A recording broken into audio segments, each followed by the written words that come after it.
que tem 1,90 m de altura. Ele que tem olhos mais claros que o da nossa missionária Gleides. Ele que é um cara totalmente intelectual. Para vocês que não sabem, vocês que são leigos ao pé dele. Ele passou recentemente, esteve em Harvard University College. E é um cara sensacional. Além disso, ele foi um dos poucos que desceu a ladeira do Bodocongó de patinete.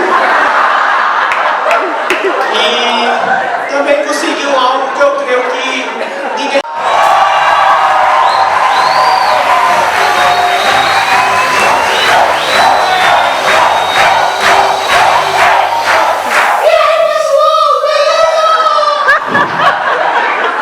Fala, galera! Ó, vocês já sabem que vai ter novidades vindo aí.